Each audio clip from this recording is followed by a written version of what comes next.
因为穷，他总是偷偷用瓶子灌满动物血，再采集一些河边的淤泥，摘下随处可见的鲜花野草，然后加上教堂里的蜡油，将这些东西打磨融合后加入白色颜料，就得到了五彩缤纷的颜色。在烛灯与圣母的陪伴下，他哼着小曲把颜料涂抹在木板上，全心投注于艺术创作。此时的他不可能料到，多年后自己会成为声名鹊起的朴素派画家。在没成名之前，萨赫芬是个贫穷的清洁工，在雇主家中，他总是一声不吭地收拾房间，笨拙用力地洗刷地板。有时他会到肉店兼职，或者靠帮人洗床单赚点零钱。平日里连一点面包屑都不舍得浪费，却愿意将那点微薄的收入全部用来买廉价的白色颜料。体态臃肿的他每次回家都要快步跑上楼，生怕听见房东的喋喋不休。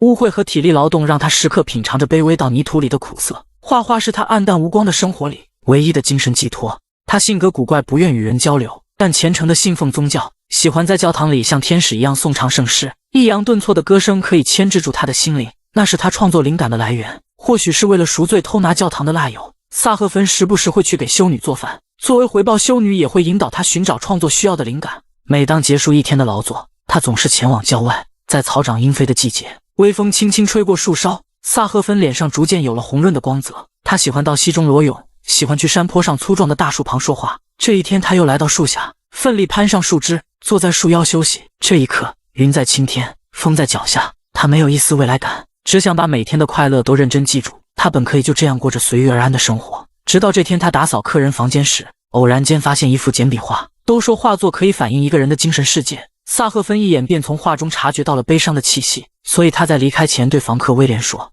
Vous savez, monsieur, quand moi je suis trop triste, je vais dans la campagne, et là je touche les arbres. Je parle aux oiseaux, aux fleurs, aux insectes, et ça passe. Je veux bien que ça passe.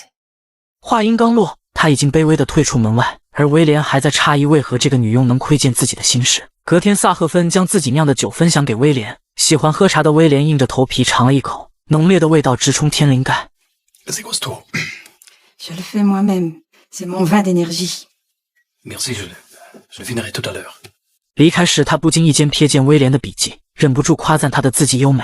他原以为威廉只是位普通房客，却未曾料想，这位来自德国的绅士竟是著名收藏家，早已慧眼识珠，发掘了毕加索和卢梭等民间画家，更未曾预见这个男人今后将成为他的伯乐。某天，房东从朋友口中得知萨赫芬擅长绘画，他声称可以帮忙出售画作，实则是想掂量萨赫芬的绘画水准。可当萨赫芬携画作前来时，房东却嗤之以鼻，嘲讽他连苹果都画得不像，一个底层社会的女佣怎么可能画出惊世之作，贬低后便将其随意地丢在角落。直到这晚，威廉应邀参加房东太太与几位上流人士的聚会，他们张口艺术闭口美学，卖弄着自己一窍不通的艺术水准。这种附庸风雅的聚会让威廉感到既乏味又无趣。百无聊赖之际，威廉瞥见了那块画着苹果的小木板，他静静地站在墙角，但丰饶的颜色赋予了他喷薄欲出的生命力。他想知道这是谁的作品，房东却答非所问地让他吃点东西。Tu peux savoir qui a peint ça? Séraphine. Comment ça, Séraphine? Votre femme de ménage, enfin la nôtre.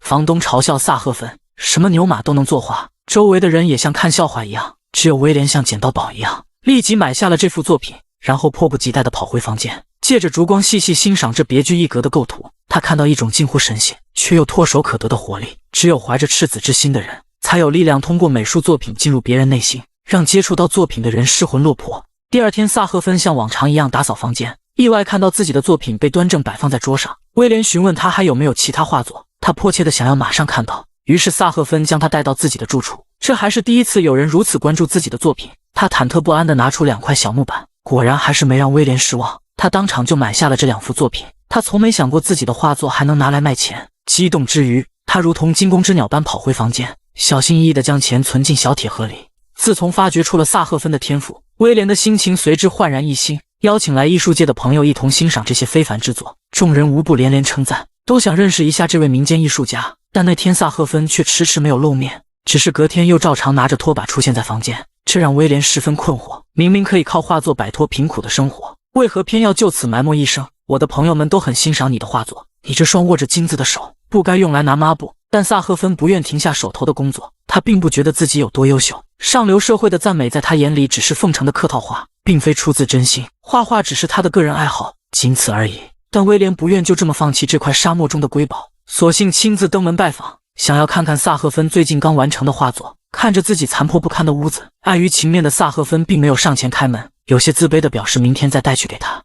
新作品再次惊艳到威廉，他聚精会神地观察了好久，不明白一个没有父母没有老师指导的乡间妇女如何能创作出如此优美的线条和色彩。说到色彩就更让他困惑了，他从未见过哪种涂料有如此蓬勃的生命力。对此萨赫芬没有过多阐述，因为这正是他的秘密武器。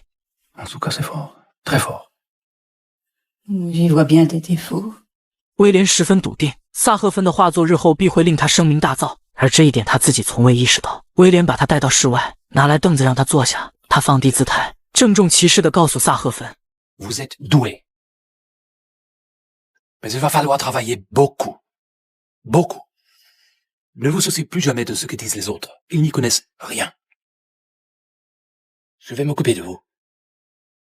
D'abord, on va essayer de placer quelques tableaux à Paris.J'ai une petite galerie rue Notre-Dame-des-Champs. On pourrait commencer par là. 在威廉的资助下，萨赫芬一口气买下了2罐白色颜料，还傲娇地还清了之前欠下的债务。可惜好景不长，第一次世界大战爆发，战火的硝烟很快蔓延到这个法国小镇。身为德国人的威廉不得不收拾行囊离开这里，否则会被当成逃兵处以枪决。这场突如其来的巨变不仅将威廉卷入其中，也让生活刚刚步入正轨的萨赫芬摇摇欲坠。临别前，威廉嘱咐他继续画画，无论如何都要画下去，总有一天他的作品会受到肯定。至于是否还会回来，他也无法给出确切答案，只能默默打开钱夹，取出几张钞票塞入萨赫芬的手中，以此作为临别的慰藉与支持。Je ne veux pas de votre argent. On ne m'achète pas, moi. On ne me fait pas miroiter des choses. 萨赫芬其实并不畏惧重返贫困的生活，他真正难以割舍的是威廉的离去。对于这位始终鼓励他欣赏他的男人，他早已在心底悄然萌生了情愫。只是威廉永远也无法洞悉这份情感，因为他其实是个同性恋者，这在当时社会是罪不可恕的。这也是威廉选择隐居于此的真正原因。当天夜里，威廉便和妹妹匆匆逃离了法国。当萨赫芬再次踏入威廉的房间，已是人去楼空。在一片凌乱的杂物中，他发现了那些没来得及带走的画作，以及威廉的笔记本。迈着踉跄的步伐将他们带回了自己的住处。战火纷飞的年代，萨赫芬失去了所有收入来源，生活再次陷入困境。但他仍四处搜集制作颜料的用品，甚至还曾偷取画布和白漆。每个长夜，他都躲在陋室里拼命画画。伴随着窗外的炮火声，他用绚烂的烟花来忘却对战争的恐惧。直到1927年战争平息，威廉因为之前成功挖掘毕加索和卢梭，如今收藏事业做得风生水起。他带着妹妹再度回到法国，只是再也没回到桑利斯小镇。时过境迁，他心中认定那个天才早已死于战火，但事实上萨赫芬并没有离世。13年光阴蹉跎让他年纪渐长，体力渐衰，已经很难靠做清洁妇来维系生存。幸亏有邻居的帮衬和政府的救济金，才让他勉强活着。在此期间，他从未停止过祷告。好在上帝似乎听见他虔诚的祈祷。这天，威廉的妹妹拿来一份报纸，萨赫芬所在的桑利斯小镇即将举办一场艺术画展。妹妹的一句话再次勾起威廉的记忆。当晚他彻夜难眠，第二天一早便决定去画展碰碰运气。没想到真的在墙角发现了2幅画作，仅一眼他就认出那是萨赫芬的作品。再次踏上那条熟悉而陌生的道路，威廉凭借记忆找到他曾经的住所。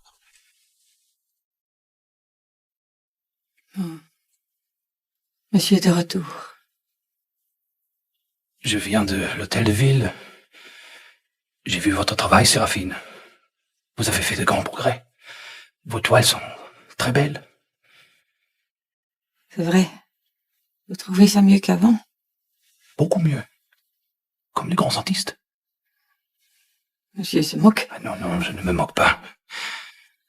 J'admire. 萨赫芬第一次邀请他进屋，屋内破败不堪，没有一件像样的家具，连空气中都散发着衰落的气息。憔悴的萨赫芬就是在这样的环境下坚持创作。威廉内心充斥着愧疚，那本收藏多年的笔记本终于回到了主人手中。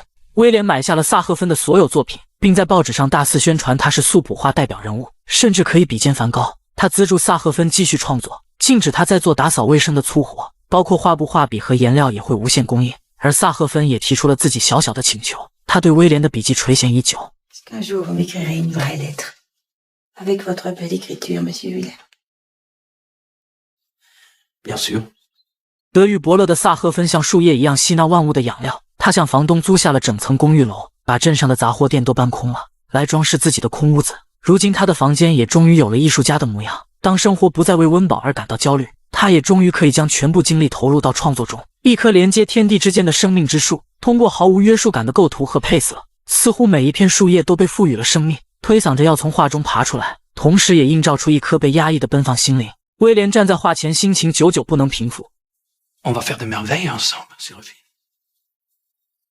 Encore plus comme celui-là. Je vous expose à Paris. 萨赫芬邀请镇上居民来欣赏自己的画作，关上所有窗帘，在房间内摆上蜡烛，将所有焦点集中在那些画上。他让奇异的花草在薄暮的光线下变换不同色彩，并渐渐在夜色降临中浓烈芬芳，色彩越来越绚烂，构图也越来越夸张。威廉的妹妹看着画作入了神，因为她知道这是专业知识培养不出来的美感。这些作品时而令人惊叹，时而令人感觉诡异。Vos fleurs sont bizarres, elles bougent. On dirait qu'elles cachent des insectes.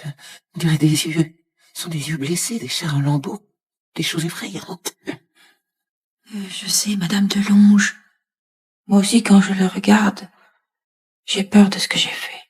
在威廉的帮助下，萨赫芬的知名度不断提高，他感到自己卑微的半生终于能获得人们的尊重。夜晚，萨赫芬来到教堂前，对着一直给予他灵感的圣母虔诚地说道 Je suis prête. Je suis prête.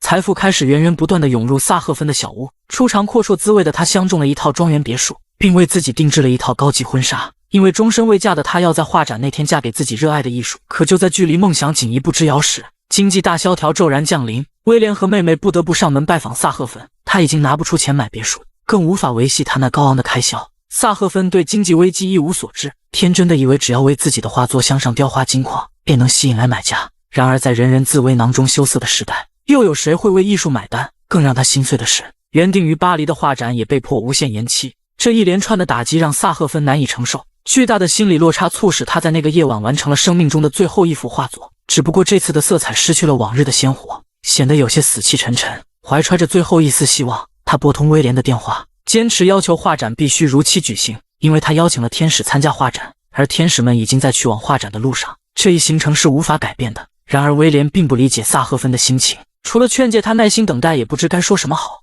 Plus quoi dire, hein? Alors taisez-vous, taisez-vous, taisez-vous! Et puis laissez-moi, parce que de toute façon, moi, on va venir me chercher et je serai sauvé, moi!